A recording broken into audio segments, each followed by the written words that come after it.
Spoštovane občanke, spoštovani občani, v tem času 12. oktobra praznujemo krajevni praznik, praznik mesta Raven. Zato seveda ob tej priliki čestitam vsem Ravenčanom, Ravenčankam ob našem skupnem prazniku, ko praznuje naše mesto, ko se ponavadi ozremo nazaj in pa tudi, ko pogledamo, kam nas pot vodi naprej. Sedanjost je žal takšna, da se ne moremo sestati, kot smo se vrsto let seveda pred mestno hišo ali pred domom telesne kulture, da bi skupaj zaznamovali naš mestni praznik. Tokrat vas nagovarjam zgolj po tej video povezavi in vam z tega mesta seveda čestitam ob našem krajevnem prazniku.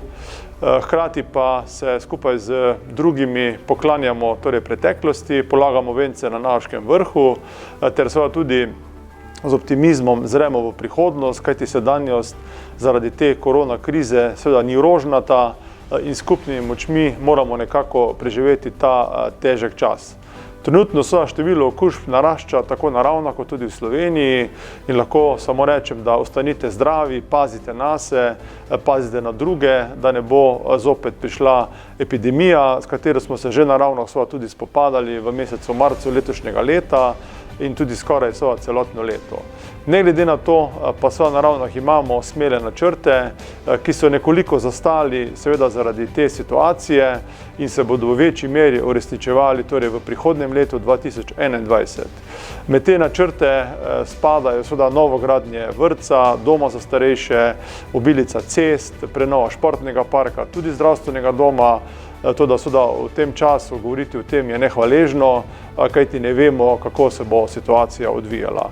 Zatorej, dovolite, da vas s tem kratkim nagovorom zaključim, ter vam še enkrat zaželim lep praznik, 12. oktober, spomin na dogodke iz preteklosti in pa kot rečeno naš krajevni praznik, ki ga kljub težkim časom praznujmo in ostanimo zazrti z optimizmom v prihodnost.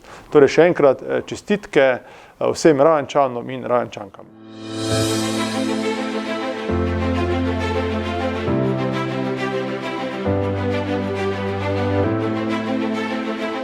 Oktobra 42. leta so na tem mestu, na vrhu Navaškega vrha, se zbrali ravenski in prižgali Borbekres in les jim bil je brat, kakor piše na spomeniku, in te besede je napisal dr. Franc Sušnik, takrat, ko so spomenik postavljali. Mi se na tem mestu dobivamo seveda vsako leto v spomin na ta dogodek, ustanovitev odbora Osvobodilne fronte za Guštanj oziroma Ravne in okolico, kot so takrat rekli. Na tem mestu so se zbrali precej potem, ko je bila organizacija Osvobodilne fronte za Slovenijo že postavljena, pri nas pa je zaradi izrednih razmer prišlo do te ustanovitve precej pozneje. Na ustanovnem občnem zboru so bili sklicatelj Beno Kotnik, Lobas, potem je bil Anton Metarnik, Janko Rozman, dva delavca iz železarne Medvešček in Krevh in lesni trgovci iz Ravn na Koroškem